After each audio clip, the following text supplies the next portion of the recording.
नमस्कार। मेरे चैनल में आप सभी का बेहद स्वागत है। आज मैं आपको बताने जा रही हूँ मकर संक्रांति की देवी के बारे में। जानिए कथा के माध्यम से। इसे सुनने से पहले मेरे चैनल को लाइक और सब्सक्राइब कर दीजिए। मकर संक्रांति की देवी के बारे में ही आज हम इस वीडियो के माध्यम से जानेंगे। श्री संक्रांति देवी कौन है और इनकी उत्पत्ति कैसे हुई? मकर संक्रांति एक हिंदू त्योहार है और यह दिन भगवान सूर्य की पूजा के लिए समर्पित है। इस शुभ दिन पर सूर्य मकर राशि में प्रवेश करता है, जो सर्दियों के महीनों के अंत और लंबे दिनों की शुरुआत का ही प्रतीक है। इस दिन तीर्थों में स्नान दान करने का विशेष महत्व माना गया है। मकर संक्रांति पूरे भारत और नेपाल आदि में विभिन्न रूप और धार्मिक महत्व से मनाई जाती है। इस शुभ त्योहार से जुड़ी कई अन्य मान्यताएं भी हैं, जिसमें कुछ लोग मान्यताओं को भी अपने क्षेत्र परंपरा अनुसार ही निभा सकते हैं। एक मान्यता तो यह भी है कि मकर संक्रांति के ही दौरान मरने वाला व्यक्ति स्वर्ग जाता है और उसका पुनर्जन्म कभी नहीं होता है। महाभारत जैसे धार्मिक ग्रंथों में भी इसका उल्लेख पाया गया है कि भीष्म पितामह युद्ध में घायल होने के बावजूद ही जीवित रहे थे, क्योंकि वे इच्छा मृत्यु के वरदान प्राप्त थे और वे आनंदपूर्वक स्वर्ग जा सकते थे। इसकी वजह से उन्होंने सूर्य के उत्तरायण होने का इंतजार किया और उसके बाद ही अपने प्राणों का त्याग किया था। बहुत कम ही लोग जानते हैं कि मकर संक्रांति एक देवी का स्वरूप है। देवी आदि शक्ति ने संसार के कल्याण के लिए ही विविध रूप प्रकट किए हैं। संक्रांति देवी भी उन्हीं में से एक है, जिनको माँ पार्वती का स्वरूप माना गया है। संक्रांति देवी को लेकर मान्यता दक्षिण भारत राज्यों में अधिक प्रचलित है। हर महीने में एक संक्रांति आती है, जो देवी का ही स्वरूप है, पर यह जनश्रुति पर ही आधारित माना गया है। किसी ग्रंथ आदि में उनके स्वरूप में कथा की पुष्टि तो नहीं हुई है, पर देवी के सहस्त्र नामों में देवी संक्रांति का नाम आता है। पौराणिक कथाओं के अनुसार संक्रांति देवी ने शंकरा असुर और किंकरा असुर नामक दो राक्षसों का वध किया था।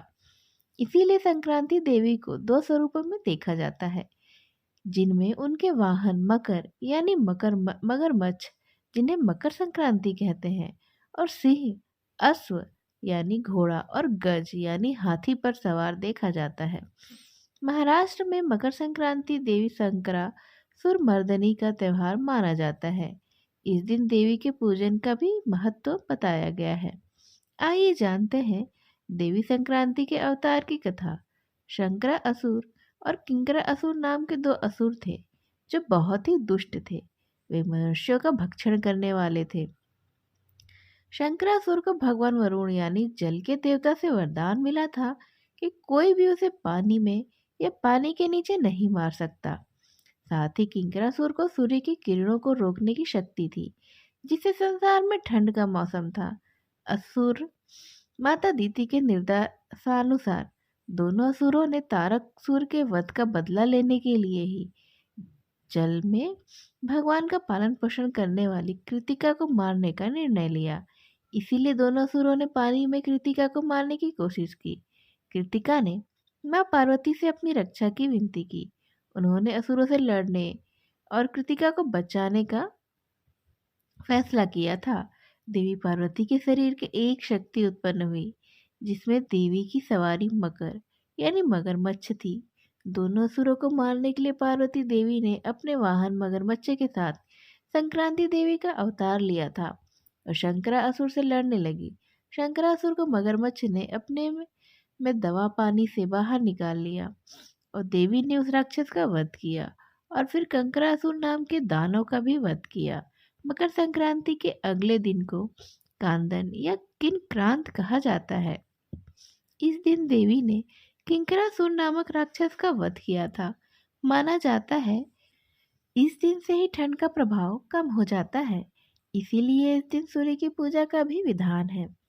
ऋषि पत्नियों ने देवी को हर मास में रक्षा हेतु आने की प्रार्थना की थी तथा शंकरासुर और किंकरासुर के वध के कारण ही देवी को संक्रांति देवी के नाम से जाना गया था। गुड़ और तिल के लड्डू चढ़ाकर देवी को प्रसन्न किया जाता है। इस दिन ललिता सहस्त्र नामक पाठ करने से, देवी का अभिषेक पूजन करने से देवी कृपा विशेष रूप से प्राप्त होती है। तो यह थी संक्रांति से जुड़ी छोटी छोटी सी जानकारियाँ, जिसे यहाँ तक सुनने के लिए आप सभी का बेहद धन्यवाद।